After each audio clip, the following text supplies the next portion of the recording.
Having sound problems today, man. Alright. Guys, welcome to the After Hours Gaming League. I'm here today with my co-caster, my buddy and friend, MYI Penguin. Say hello, Penguin. Hi, everybody. And I, of course, am Rifkin, aka Riff Kings on Twitter. You guys can hit us each up if you want to. You don't have to. It's not a big deal. Let's get into this game, Penguin. Spawning here in the lower left corner of the map. It's going to be the red Protoss player. It's going to be Ether.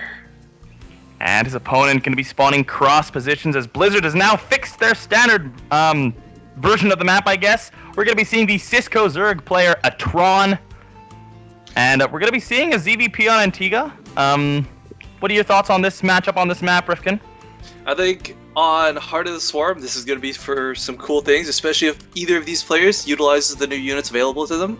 We've seen a lot of cool stuff last week when we had a lot of the new Heart of the Swarm units being used specifically for Terran, more so. I'd love to see, Oracles. I'd love to see Swarm Hosts, whatever we can get out of these players.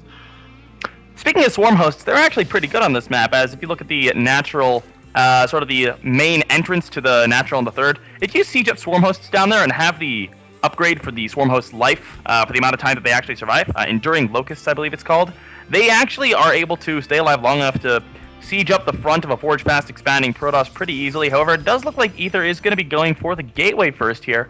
And I actually just realized this as well, Rifkin. This is going to mark the first game we have cast at the After Hours Gaming League that is not going to be won by a Terran. Fair enough, Penguin. More importantly, it is also cross-spawn, which is really nice. We were discussing this a little bit before the game. Recently, Blizzard decided to make the intelligent change to allow for more fair map play, I feel, by making almost, I believe, it's every version of Antigua cross-spawn. Yeah, the Blizzard version of Antigua is now forced cross, and they have removed horizontal spawns from Entombed Valley. Not that that actually has much importance in Heart of the Swarm, as it's not a ladder map, but in Wings of Liberty, that's definitely going to be a nice change. Makes those all-ins a little bit less strong on that map. And it does look like we're going to be seeing an expansion out of a Tron here. He's going to be the first one to expand. You will see that there's no Nexus. He has sent his Overlord across the map, which is, good, but kind of took an awkward path as it's going to miss a lot of scouting information. He is having to route this up northern now, which is, okay, that's great. He's got 2 gateways on a Cybercore, so we might see Ether go for a 3-stalker push. If that is the case, it'd be a little neato burrito, but it is Protoss, so anything can happen. Yeah, this does look a lot like a 3-stalker push so far. He is getting that second Zealot out, though, so that's a little bit more aggressive. And he's starting up the Mothership Core. It's supply blocked at the moment, but it will be starting as soon as that pylon finishes. This is actually kind of cool. I'd actually been talking with a couple pros on Ladder about this via Twitter, thanks to the Twittersphere, social networking, etc. Basically, you can get a Mothership Core out early, and the Mothership Core alone is not that strong. It won't do a lot of damage to the Zerg player, and the Queen can quite frankly fend it off. But if you couple with a couple Zealots, a Stalker, or 2, and you just take out that Queen real quick, there's no anti-air to deal with it. It suddenly becomes a very strong unit just because there's nothing to oppose it. Absolutely, Rifkin. And the other really important thing about the Mothership Core to remember is that the patch, I believe it was patch number 11, the last major one we saw, moved Time Warp from the Oracle to the Mothership Core, which makes it a lot more viable as a harassment unit in the early game. So we'll see how these Zealots can do here. He is going to be able to force a Tron's single mining drone back into the main. We have a lot of Zerglings and Roaches being produced here. Tron is really preparing for this well. Ether is not all-inning with this, though. He's only on 2 gateways. He's continuing pro production. It looks like he does want to expand behind this as well. Yeah, this is kind of the cool thing about Heart of the Swarm, is changing up build orders quite significantly. This might seem a little awkward or out of place, but it's perfectly okay because it's doing its job, and that's deflecting Ether. Ether's actually done a really nice job here. He hasn't overcommitted to this at all. He has 3 sets of Zerglings animated and 2 Roaches. That's not very much Lara whatsoever. He's continuing to be able to produce drones. He has a drone ready to take that third as soon as he wants. The Mothership Core is harassing the machine, though. Yeah, this is what I was talking about. The Queens are driven out, and there's nothing to really shoot it back while it pokes the drones, but it is a little bit slow, so yeah, he could lose this to the Queens if he's not careful with it. He will get away, but that's one thing that, even though the Mothership Core can be very, very pesky in the early game, you really have to be able to remember to keep that out alive. That's a pass. Either trying to get a pilot up on the forward positioning, but Atron on top of that does take it down pretty quickly. However, the probe still survives, and Atron actually going for a third behind all of this. So he's setting himself up pretty nicely, Penguin. Yeah, he didn't even commit any more units to, he didn't create any more units to take out that pylon. He lost a couple of the Zerglings. He's down to 1 Zergling. Studs still have those 2 damage-dealing roaches, though. So with this third going up, he's continued droning behind this, and he's starting to look very, very strong at this point in time. Ether's getting the forge now, and yes, a gateway as well. So he's going to be going up to 3 gateways, and we'll see if he decides to go for a 2-base push here. It is pretty strong on this map with the Mothership Core the way it is at the moment. But, well, both Wings of Liberty and Heart of the Swarm, Protoss probably have some of the most powerful 2-base pushes out of all of the races.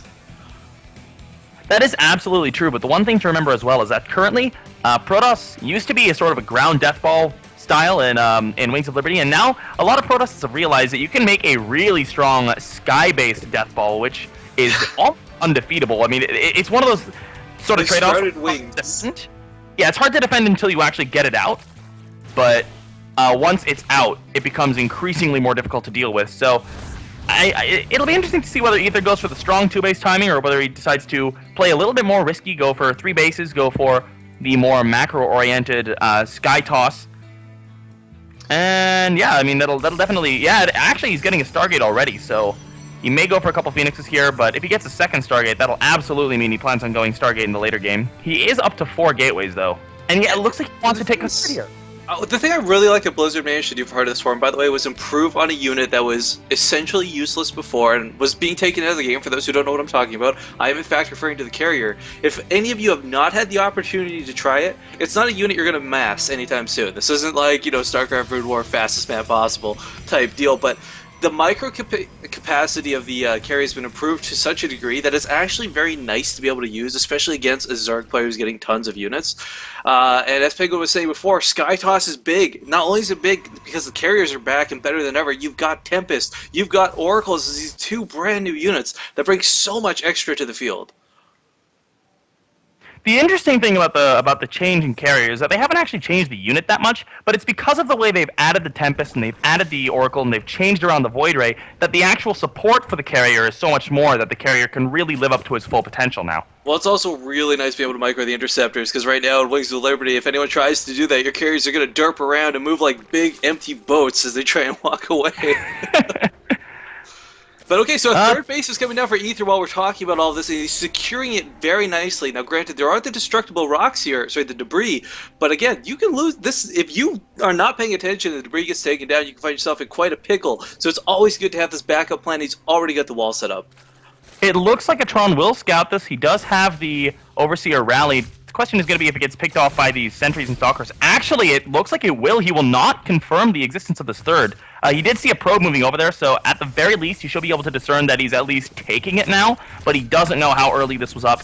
And after seeing a gateway first opening from Ether, this is not exactly something you'd expect being the Zerg player in this situation. Meanwhile, we do see the Oracle doing quite a bit of damage. Yeah, picking off 5 workers, 6 workers at this point. Not too shabby.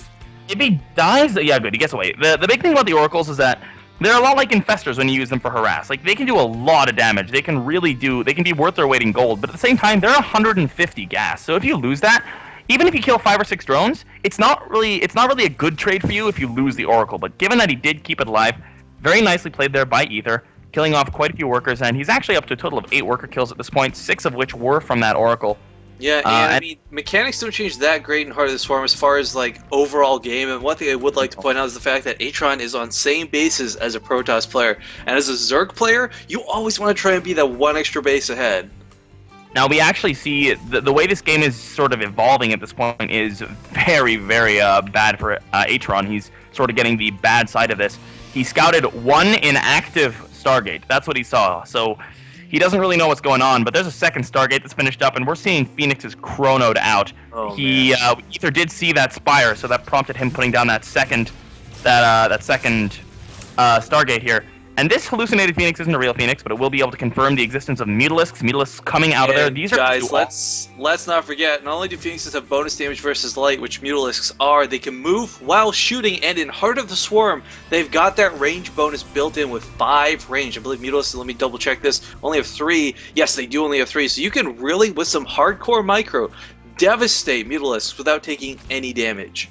And the other thing to realize here is that +1 air attacks are almost done for Ether, whereas Atron's only about, let me check. Yeah, he's a minute into the 3-minute upgrade. Oh, I like this. Look at this. He rallied his Phoenixes over, preparing for an assault from the Mutalisks. And, oh god, this is going to to go horribly. That's so many Phoenixes. He needs to stop Mutalisk production now. He has 4 more on the way. He's getting a lot of Zerglings. He's going for the air weapon upgrades, and yeah, you really don't want to dedicate to something like this. Yeah, he's just gonna die if he keeps getting mutas. He is getting a Hydra Den now, which I think is probably the best option that he has at this point in time, but he's gonna need to utilize that massive amount of Zerglings that he has to try to do some damage to the third, but with this many cannons up, I don't know if it's gonna be possible. Ooh, he loses one of the Phoenixes just barely, though. He should be able to take out this Queen, so a nice little pick off there. And he's gonna pick up some more Spore Crawlers. There's lots of Spore Crawlers, though, Penguin, so I mean... There are a lot of Spore Crawlers, but the thing is, like, there's a thing you can do with Mutalisks. If you have Mutalisks enough to sort of outnumber the Phoenixes, that if you engage the Phoenixes and you get your hits off on the Phoenixes, they take a lot of damage, which is what Atron was trying to do for a bit, but the Phoenix number is just too high for that to actually be effective here. So he's down to a number of, he's down to 7 Mutalisks. If you take a look at the resources lost, it's 600 to 2,600. Yeah, it's not looking good for Atron. Ether's in a commanding position. I mean, this game is in his favor here. We have a lot of Stalkers, and he's going to be going for the gold now as well. And they trying to go for a Zergling counterattack. I mean, this is what you want to be able to try and do. Get into your opponent's mineral line, distract them long enough, buy some time, to make it basically stop using those Phoenixes for even just a second. But unfortunately, Ether is moving across the field and trying to secure that middle base. So the timing was just not in Atron's favor. Not at all. We do see the supply is still relatively even. We will see these 2 queens be picked off. The question is, what does Atron want to do with these Mutalisks? They can't fight against these Phoenixes, and he's going to lose several more right now. He's down to only 7 more. 7 left, and I mean, this is a bit of a ballsy Phoenix sitting in the main, but here come the Zerglings moving forward, trying to engage at the gold, but there's just not enough of them at this point. He needs to wait for the Hydralisks. I don't know if it's ballsy so much as it is forgotten, but yeah, okay. Let's pretend it's ballsy. Yeah. Well, okay, let's talk about the good stuff going for Atron right now. We talk about a little bit about the negatives. He's got a Hydra Den down. He's researching the faster movement speed off creep. I'd like for him to maybe have the ranged weapon upgrades first, but you know, it's okay, because speed is everything in this game. However, they do get picked off by the Phoenixes. Oh, not that's been nasty. Not the best trade there for Atron, and he is, oh my god, look at the units lost. It's now 600, it's still 600, it was 600 last time we checked, but meanwhile, Atron's has doubled to almost 5,000. You guys have to remember as well, Hydralisks are light units. They take the bonus damage from the Phoenixes, or sorry, from the Phoenixes. You have to have some sort of support around this, or a massive amount of them, so the Phoenixes can't just lift up your Hydralisks. We will see the Oracle wow, Oracle just sort of chilling with this pack of Mutalisks. He's the odd guy out. That Ether first. Yeah. Tries to run. Yeah, actually, the Mutalisk won't pick off that Oracle. Oh, no. Here come the Phoenixes, though. This is going to be painful. He will lose another 1, 2... Probably all of these, actually. It looks like all of these are going to go down, and that is a huge loss for Atron once again. Now, these Phoenixes are paying for themselves so many times over, Penguin. This is working out really well for Ether. +2 Zealots are moving into the 4th of Atron, forcing a cancel there as well. He tries to take gas, but that's not going to work. The gas goes down. And, I mean, Atron's moving over here trying to defend. If he gets a good engagement here, he can trade pretty costly. The Hydras are in front. The Hydras are completely alone. They don't have the Zergling support that they needed. Force Fields are doing exactly what they need to. And, man, Ether is just, this is his game to lose at this point, Penguin. Ether is playing this magnificently. Yeah, I mean, in nice force fields going down once again. The Zerglings are completely zoned out. These ranged units are going to be able to pick them off, and Ether, he actually doesn't have anything saturating that gold yet, so he's not really benefiting from it just yet, but he's in a commanding lead. Just have he's up and running. I mean, it's that alone is pretty nice. He's got the gas coming slowly out of it, sure, but again, that's more economy that Atron does not have. Ether is adding on 4 more gateways at this point. We actually have cannons in the middle of the map too. Yeah, I mean, this is actually really smart as well. It prevents Atron from being able to even take the watchtower were this army not here. But I mean, Atron is heavily committing to these Hydralisks at this point, which have only +1 Carapace. Meanwhile, we have double Colossus production, a 3rd Stargate, a 4th Stargate going up, and we have +3 ground attacks and +3 air attacks that are being researched right now.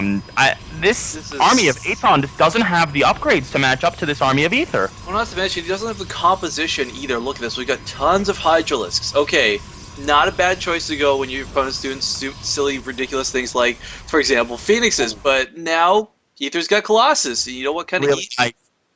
We actually saw the Oracle suicide itself into use Envision on these units. That means that Atron will know Ether will know the exact positioning of his opponent's army for the next minute. That's a long time. Meanwhile, Ether's going to try to push on forward. He sees the positioning. He sees There are finally Corruptors, though. I have to commend him on this. Corruptors are a great answer to these Phoenixes, as they don't really die easily to them, and more importantly, for the Colossus that are going to follow suit. But these Hydralisks are just so susceptible, Penguin. I'm so afraid he's going to lose all of these to a couple Colossus volleys. Well, the big issue here is that we're talking about +1 Carapace on these units, and we're talking about +3 upgrades on the Colossus. The Colossi do 21 damage twice over, which means they will one-shot these Zerglings, and they will two-shot these Hydralisks. So we're going to see an example of that right now as a lot of these units go down to these initial Colossus beams. Force Field's going off, and Atron is in a horrible spot here. I don't know if he can even survive this push. Yeah, he's trying to take some heavy losses immediately right out the gates. The Corruptors are already gone. Stalkers and the Phoenixes did their job pretty well, but the Hydralisks are doing a lot of damage, Penguin. These ground forces are being taken out rather swiftly. And it looks like he may have overinvested in the air a little bit, and Atron will be able to push this back by the looks of it, but here comes the reinforcement of Stalkers. That is a huge warp-in, and I mean, Atron's at 121 supply to Ether's 200. The Zerglings swarming in will be able to deal with the Stalkers reasonably well, but with this second Colossus up, these Zerglings are going to melt as well. Oh, but the Hydras are also taking down the Colossus very quickly. That big DPS coming into play, but GG goes to Ether.